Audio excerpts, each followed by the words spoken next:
उनके लगभग उसने कमोबेश 24 कारण बताए हैं, और उसमें वो सबसे पहले लिखता है कि जो व्यक्ति भोर में जगना नहीं जानता वो अपनी डायरी में लिख दे कि सफलता जरा दूर है। वो अपनी डायरी में लिख दे। अब वो कैसी लाइफ आई है मैं नहीं जानता कि वो कितनी देर तक रात को जगाती है, लेकिन जो एक ऊर्जा, उत्साह, एक जीवनी शक्ति, जीवन रस, एक परफेक्ट फोर्स जो मॉर्निंग में है, कुमुदुनी के विकास के समय, पंछियों के चहचहाने के समय, जो मकरंद के बिखरने के समय, पत्तों की सरसराहट के समय, प्रत्युषा में भवन भास्कर की स्वर्णिम रश्मियां जब अरुण सुहाग सजाती हैं, धरती का श्रृंगार करती हैं, और प्रकाश जब पहली बार धरती को आकर चूमता है और इसे प्रणाम करता है कि हे धरा तू ही धन्य है, तुझ पर ही ईश्वर का अवतरण होता है, तेरे धैर्य को मैं नमन करता हूं। उस समय अगर कोई आदमी जगना नहीं जानता तो अपनी डायरी के पहले पन्ने पे लिख दे कि जरा अभी मुझसे सफलता दूर है। क्योंकि आरंभ में थोड़ी देरी हो रही है, जो बिगिनिंग है वो थोड़ा लेट बिगिनिंग है। नेचर में जहां बिगिनिंग हुई है उसमें कुछ घंटे आप देरी से शुरुआत कर रहे हैं, दिन की थोड़ी देरी से शुरुआत कर रहे हैं आप। नेचर में तो पहले हो गई है, पंछी ने शुरू कर दिए पहले से, आपके यहां थोड़ी देरी से हो रही है, आप थोड़े लेट हो गए। आधा घंटा चलेगा देरी से, पर कई बार 2-3 घंटे देरी हो गई है। और जब तब चुप्पी है तब आप में सक्रियता है। जब मिडनाइट में पूरी रात गहरा रही है और तब भी आप तैयार हैं कुछ करने के लिए।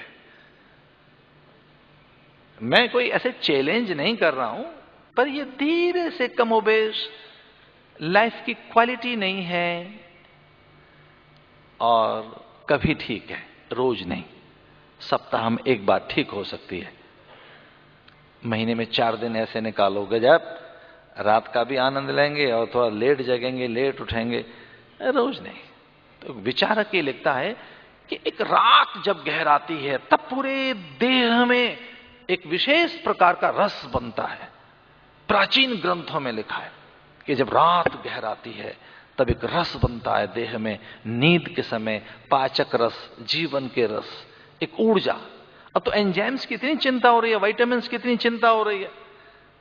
कुछ दिनों मैंने भी देखा है कि औषधियों का किस तरीके से उनको मैंने झांक के देखा, उनका अर्थ मर्म, उनका रूप, उनके गुण, उनकी प्रकृति, कि कुछ चीजें यहां से नहीं यहां से मिलेंगी, कुछ रस में से मिलेंगी, गंध में से मिलेंगी, इस द्रव्य में से, इस आसव में से, इस अवलेह में से। वो चीजें तो धीरे से छिन रही होती हैं। कोई सवेरे बता रहे थे कलकत्ता में कि कोई एक चीज अखरोट में से मिलेगी, कोई तुलसी के पत्ते में से मिलेगी, कि कोई चीज वहां से मिलेगी। एक तुलसी के पत्ते में से सवेरे जो चीज मिल जाएगी, एक बिल्व पत्र में से, दूर्वा को छूने से। ये पूजा तो बहाना था, दरअसल में आपको बहुत नेचुरल करना था। एक कर्मकांड में सवेरे बेल पत्ते का चयन करना, तुलसी लेना, दूर्वा, शमी, धतूर, विजयापत्र, शीतल जल, पंचामृत चढ़ाना, ये इतना नेचुरल प्रोसेस है कि इससे आपको गंध, रस, रसायन, ऊर्जा मिलेगी, और धीरे से शरीर में वो रस आपको उपलब्ध हो जाएंगे। तो मैं एक बात ये कहना चाह रहा था कि आरंभ हम करते हैं पर वो अंत तक नहीं चलता। दूसरी बात, हमें सातत्य नहीं रहता, निरंतरता नहीं रहती। हमारी साधना आबाद रहनी चाहिए। साधना की पहली शर्त ही है। कोई पूछे कि साधना की शर्त क्या है, अध्यात्म की पहली शर्त क्या है, तो अध्यात्म की पहली शर्त है कि वो निरंतर हो और दीर्घकाल तक। इस बात में मुझे आपका ध्यान चाहिए। मन नवीनता का ग्राहक है, मन नावीन्य में रुचि रखता है, उसे चेंज चाहिए, all the time change. Change में बड़ा अच्छा लगता है उसको, ये चेंज कर लो, वो चेंज कर लो, ये कपड़ा चेंज कर लो, ये ज्वेलरी चेंज कर लो। और कई लोग तो चेंज के लिए घर में से निकल के वहां जा रहे हैं, और कई लोग झील, दरिया और यात्राओं में जा रहे हैं परिवर्तन के लिए। और वो कितना वहां से रस और सुख लेके आ रहे हैं ये तो राम जाने, थकान ज्यादा ला रहे हैं।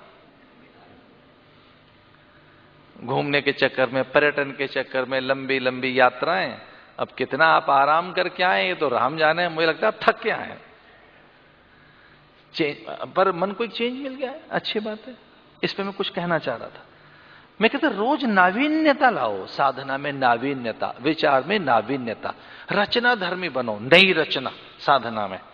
तो जिनको साधना में अरुचि है, ध्यान में अरुचि है, उपासना में अरुचि है, अध्ययन में अरुचि है, तो अध्ययन को नवरूपता प्रदान करो, क्योंकि मन नावीन्य के प्रति उत्सुक होता है, नवीनता के प्रति। जो न्यू थिंग्स हैं वो उसे बहुत अच्छी लगती हैं। तो कुछ नया रोज साधना में करो। अब रोज नया साधना का अर्थ है कोई नए ढंग से रोज बदलना है साधना को, ये नहीं कि कोई नई कसरत और कलाबाजी करनी है, कोई नई बाजीगरी करने का नाम नया नहीं है। मेरा अर्थ यह है कि उसे उत्साहित करो कि अभी इसको ऐसे पढ़कर देखते हैं। आज ध्यान में एक नए रूप से ईश्वर का चिंतन करके देखते हैं।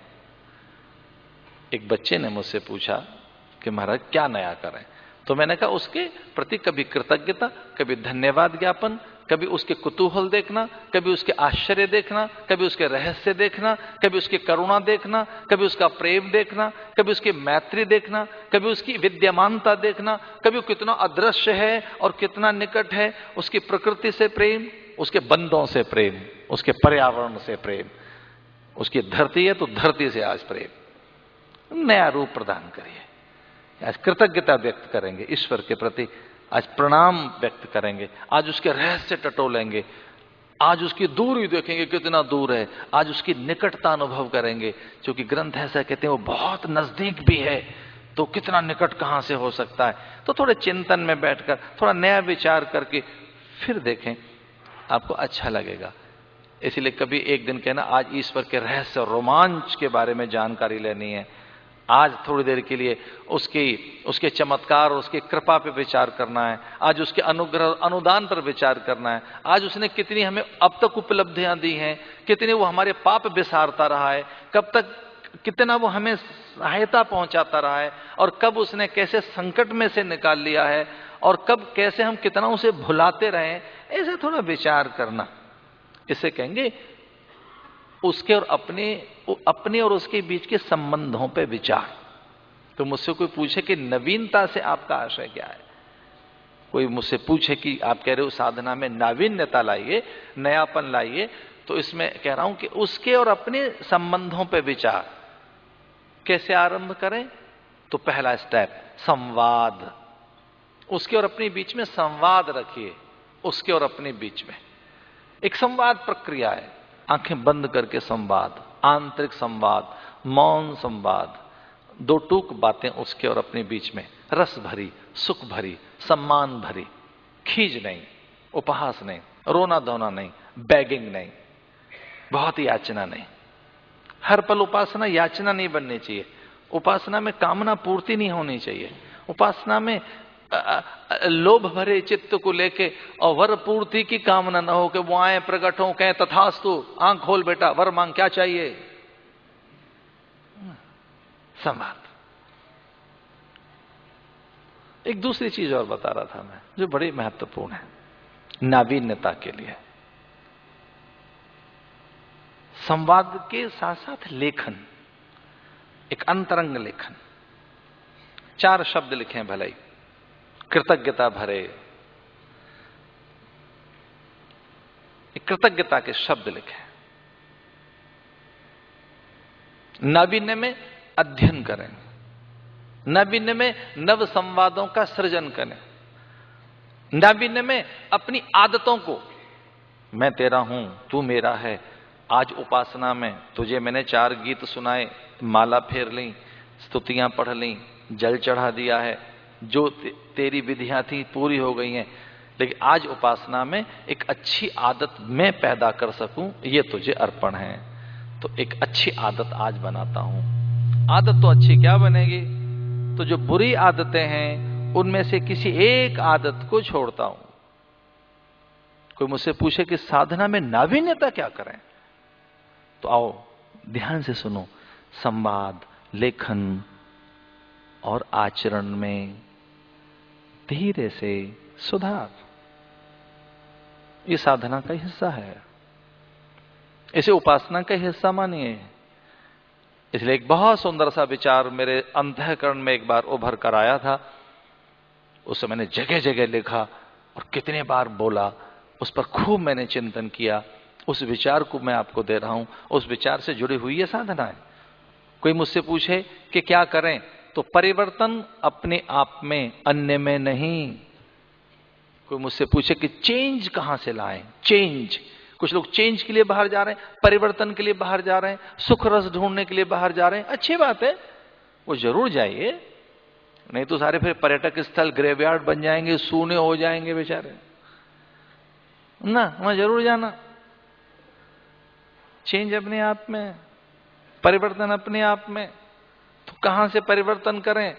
आदतों से, अभ्यास से, स्वभाव से, संवाद से, प्रतिक्रियाओं से। कितने रिएक्ट होते हैं आप, इसको देखिए कि जब आप रिएक्ट होते हैं तो कैसे होते हैं। यह साधना का हिस्सा है। इसे कहेंगे नवीन साधना। मैं तेरा बंदा, मैं तेरा प्राणी हूं, मैं तेरी निर्मिति हूं, मैं तेरा उत्पाद हूं, मैं तेरा ही हूं। तो तेरे मेरे बीच में मैं जरा आज अपने को ठीक करता हूं, अपने को सुधरने की बात। और सुधार एक सुंदर सी प्रक्रिया है। उसमें प्रेम, माधुर्य, मैत्री, प्रीति, करुणा। मुझ में करुणा कितनी कम है, मैं कितना कम दया कर पाता हूं, मैं कितनी कम क्षमा कर पाता हूं, मैं दूसरों के दोष कितना कम भुला पाता हूं। इसलिए वो मुझ में अभ्यास हो कि मैं दूसरों के दुर्गुण विसार सकूं। कुछ लोग तो अपने में रहते ही नहीं है, उनमें ड्यूअल कैरेक्टर होता है, वो रहते ही दूसरों में है। कुछ लोग तो रहते ही दूसरों में है, दूसरों की बातें, दूसरों की आदतें ऐसी, दूसरों के ऐसा वैसा, और अपने में नहीं। उनको लगता है छोड़ो, अपने में क्या रहना है, दूसरों में रहो। उन्हें यही नहीं पता कितने मात्रा में और कितने परिमाण में कितनी पॉलिटिक्स डिस्कस कर रही है। बातून, चर्चित, चिंतनशील, तथाकथित बौद्धिक। तो फिर कभी महंगाई पे चर्चा है, ग्लोबल वार्मिंग पे चर्चा है, गर्मी सर्दी पे चर्चा है, किसी ज्वलंत विषय पे, हॉट टॉपिक पे चर्चा है, तो उसकी मात्रा ही नहीं पता कितनी है, क्योंकि वो उन्हें अपने में रहने की आदत ही नहीं है। तो रहें कहां? तो किसी विषय में रहें, हॉट टॉपिक में रहें, दूसरों में रहें, चर्चाओं में रहें। कहां रहें पता ही नहीं है, स्पेस का नहीं पता अपना, तो अपने में नहीं रह रहे हैं, प्रकृति में अपनी में नहीं, अपने स्वभाव में नहीं है। और फिर इतनी आदत हो गई कि हम वहां रह नहीं पा रहे हैं जहां हमको रहना चाहिए, फेक, एक छलावे में। इसलिए उपासना के समय कहें, हे ईश्वर, मैं सादगी में रहूंगा, सरलता में रहूंगा, मैं अपने स्वभाव में रहूंगा। इसलिए जब उपासना की मैं बात करता हूं नवीनता में, तो अपने में परिवर्तन, स्वभाव में, प्रतिक्रियाओं में, आदतों में, अभ्यास में, देखने सुनने के ढंग में। एक बहुत अच्छे साधक हमारे पास आए और उन्होंने मुझसे कहा कि महाराज, जब आप जागृति की और होश की बात करते हैं कि जरा होश में रहो, जागृत रहो, सचेत रहो, स्वयं के प्रति सावधान रहो, तो इसका मैं अर्थ क्या समझूं? तो मैंने कहा इसका अर्थ यह है कि आप दूसरों को कितना ज्यादा सुनते हैं या कुछ ज्यादा सुनाते हो, इस पे जरा मात्रा कल बताना मुझे। दूसरों को ज्यादा सुनने की आदत है कि नहीं? और वो अगले दिन मेरे पास आए, बोले हाँ स्वामी जी, मैं ज्यादा सुनाना चाहता हूं, सुनना कम चाहता हूं। और इसमें मैंने एक चीज और देखी कि जो मेरी रुचि है वैसी दूसरों की बने। मैं अपने विचारों को, अपने सिद्धांतों को, उनका अनुयायी बनाना चाहता हूं। मैं जैसा जीना चाहता हूं, मैं वैसे दूसरों के साथ अपेक्षा करता हूं। होश में रहा वो व्यक्ति? आओ ध्यान से सुनो। हम बहुत अपेक्षाएं कर रहे हैं दूसरों से, बहुत अपेक्षाएं हमारी संसार से। हमने बहुत अपेक्षाएं कर रखी हैं प्रकृति से, वायुमंडल से, वातावरण से, पॉलिटिक्स से, पड़ोसियों से, सरकार से, और मुंबईया भाषा बोले तो म्युनिसिपैलिटी से। हम तो मुंबई बहुत रहे इन दिनों, तो म्युनिसिपैलिटी कहते हैं जी, म्युनिसिपैलिटी वाले ठीक करेंगे, कोई काउंसिल ठीक करेगी। विदेशों में जाए तो कहते हैं तो काउंसिल का काम है, काउंटी का काम है, कोई कहता तो गांव का काम है, पॉलिटिक्स का काम है, चेयरमैन का काम है। हमारा काम नहीं है, उनका काम है। वो तो गिनरी वो लाएं, वो उनका काम है, दूसरों का काम है, अपना कोई काम नहीं। तो उपासना में कि मेरे लिए क्या भूमिका है, मेरा क्या रोल है इस धरती पर, तो एक रोल मॉडलिंग कीजिए, एक अच्छी भूमिका होनी चाहिए। पता नहीं क्यों मुझे कोई असबर अभिनेता मिल गए एयरपोर्ट पर, तो उनको सामने रख के एक बात कहना चाहूं, एक रोल मॉडलिंग कीजिए। कुछ एक्टर एक्ट्रेस मिल गए सवेरे हमको एयरपोर्ट पर, तो मैंने उनके जाने के बाद अपने मन से कहा कि ये एक रोल करते हैं और एक तेरा रोल है। अवधेशानंद, तेरी रोल मॉडलिंग अच्छी होनी चाहिए, बढ़िया रोल मॉडलिंग होनी चाहिए। अगर मैं पिता हूं, मैं पुत्र हूं, मैं मित्र हूं, मैं पड़ोसी हूं, मैं नागरिक हूं, मैं गुरु हूं, मैं शिष्य हूं, एक अच्छे, ये उपासना का ढंग यही है। मैं आपको बहुत अंदर की बात बता रहा हूं। वेद की सीधी सीधी शिक्षाएं हैं, सीधी सीधी। देवा भागम यथा पूर्वे संजाना उपासते। सज्जन पुरुष वो होते हैं, सच्ची उपासना वह है जिसमें मन को स्वस्थ रखा जाए और किसी के मन को आतंकित न किया जाए, किसी के मन को भयभीत न किया जाए, किसी के मन को दुखाया न जाए, ये अधर्म हो जाएगा। इसे अध्यात्म का जब फाटक खोलते हैं हम और उस गली में घुसने के लिए चलें, तो संभव मना से जानताम, ऐसा कुछ मत करना जिससे कि दूसरे का मन आहत होता हो, आतंकित होता हो, असंतुलित होता हो, भयभीत होता हो। ये उपासना का ढंग। तो प्रार्थना करते समय ईश्वर से कहना कि हे प्रभु, क्या मैं असंयत तो नहीं होता, असंतुलित तो नहीं होता, मैं असभ्य तो नहीं होता, मैं सरल बनूंगा, मैं सहज रहूंगा, मैं शांत रहूंगा, मैं मृदुभाषी बनूंगा, मैं मीठा बोलूंगा। हां, मैं सुनाऊंगा कब, और सुनूंगा ज्यादा। मुझे दूसरों को भी सुनना चाहिए, प्रकृति से भी सुनना चाहिए। संभव मना से जानता हूं। वो कभी ना करें जो अच्छा नहीं लगता आपको, तो दूसरों के साथ क्यों करते हो? कितनी ऊंची ऊंची शिक्षाएं हैं वेद की। आत्मने प्रतिकूलाने, वेद की किताब यहां से शुरू होती है। वेद के पहले पन्ने पे वेद यहां से आरंभ करता है। आत्मने प्रतिकूलाने, जो आपको अच्छा नहीं लगता वो दूसरों के लिए आपके द्वारा नहीं होना चाहिए। उपासना में इस दृढ़ता के लिए, इस संतुलन के लिए ताकत मांगो उससे और अपने से। एक अंतिम बात और बता रहे हैं, हम जैसा होना चाहते हैं वैसा हो सकते हैं, हमारे हाथ में है। हम जैसा बनना चाहें हमारे हाथ में है। हम जैसा सोचते जाते हैं, हमारे यहां शास्त्रों में एक भृंगी नाम की कीट की चर्चा की गई है। वो इतना ज्यादा प्रभावशाली ध्वनि निकालना जानता है कि जितने और कीड़े मकोड़े होते हैं वो अपने को भृंगी मानने लगते हैं। उसके संसर्ग में, उसके संपर्क में, उसके आसपास जो कीड़े फटक जाते हैं वो वैसे ही नाचने कूदने फुदकने लगते हैं, वो अपनी आदत ही भूल जाते हैं। वो भृंगी नाम का कीट इतना ज्यादा प्रभावित कर लेता है दूसरों को, भृंगी नाम का कीड़ा, कि उसके आसपास में जितने कीड़े मकोड़े होते हैं, उसके आसपास में जितने जीव जंतु होते हैं वो वैसे होने लगते हैं। उनकी अपनी खुद की पर्सनैलिटी खो जाती है, वो बन जाते हैं वो जो भृंगी है। जब तक वो स्वर निकालता रहता है, जब तक वो एक विशेष प्रकार की ध्वनि जब तक वो निकालता रहता है, जैसे नाचता कूदता फुदकता है, वैसे ही सारे के सारे और तो और मेंढक जैसा आदमी अपनी चाल भूल जाता है जो कितना फुदकता है। वो कुछ देर के लिए अपनी ध्वनि से मेंढक को स्थिर कर देता है। तो एक कीट अपनी रोल मॉडलिंग से वो दूसरों को प्रभावित कर देता है कुछ देर के लिए, और सब कीड़े मकोड़े वैसे ही होने लगते हैं। जब वो शांत होता है तब होश आता है कि हम तो कुछ और हो गए, जो हम नहीं होना चाह रहे थे वो बन गए। हम तो वो बन गए जो कुछ और, हम तो ये थे ही नहीं। मैं एक आपसे बात पूछना चाहता हूं, क्या हम ये होना चाहते थे जो ये बन गए? क्या हम ऐसे जीना चाहते थे? क्या हम ऐसे ही जीना चाहिए हमें? क्या हम सही जी रहे हैं?